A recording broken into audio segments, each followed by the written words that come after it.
Pakistan's primacy in the international narcotics trade and the funding of terrorist activities has been time and again confirmed by several investigation agencies worldwide. There are clear indications that Pakistan-based narco-terrorist networks have stepped up their activities on the Indo-Pakistan international border.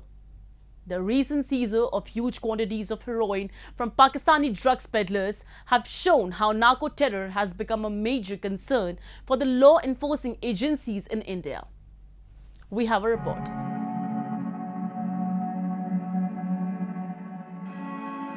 Narcotic trafficking, the phenomena which started as an organized cross-border crime, has now emerged as a global threat because of its diabolic alliance with terrorist groups. India has been facing the menace of narco-terrorism for several years. To keep the terror machine running, Pakistan has been using narcotics as a major financing tool in Kashmir. While it has been pushing trained terrorists into Kashmir and also deadly arms and ammunition beside fake currency, narcotics are being pumped into the valley to reach Indian markets like Punjab, Delhi, Mumbai to generate money for terror operations and recruitment.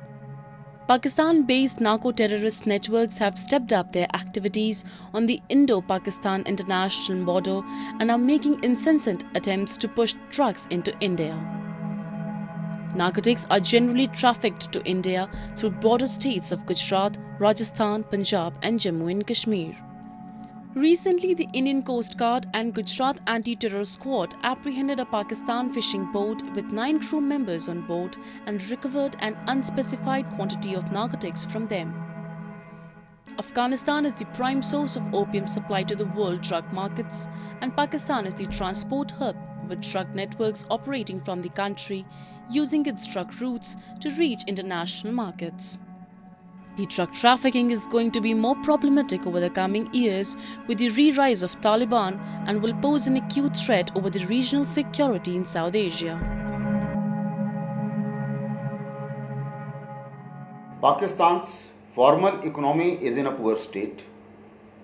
Everyone knows that the narco money is being used to fund the terrorists as well as to generate money through irregular means, and therefore with Haqqanis in the government in Afghanistan, Pakistan finds that this is a lucrative trade, and therefore the drug cartels are trying every possible means to send the narcotics into India and create a market and also spoil the new generation.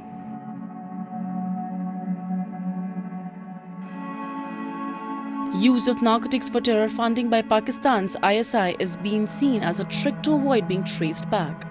Islamabad has constantly tried to upgrade its proxy and hybrid war strategy to challenge India's internal security, and hence Indian security forces also need to be more vigilant as the country can no longer afford to be stuck on the back foot to foil Pakistan's designs. Pakistan knows that it cannot fight a conventional war with India, and therefore it continues to raise an asymmetric war in which narcotics has a major role to play, because narcotic money is not in formal economy and therefore cannot be caught by FATF. So they keep sending this money. As far as India is concerned, our strategy should be that we should be able to firstly prevent it in entering India by good border fencing, good border defenses, as well as good intelligence, good surveillance, and technologically empowering the border security forces.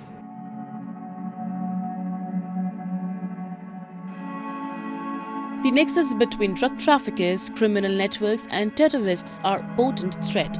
Exploitation of the trafficking networks by terrorists with the help of well-entrenched criminal networks to infiltrate arms and explosives have added a critical dimension to the security of the borders. Moreover, large-scale availability of narcotics and drugs encourages demand for narcotics and drugs by domestic population, consumption of which produces dysfunctional behavior, thereby creating law and order problem in the society. Therefore, India needs to adopt a comprehensive approach to tackle this challenge.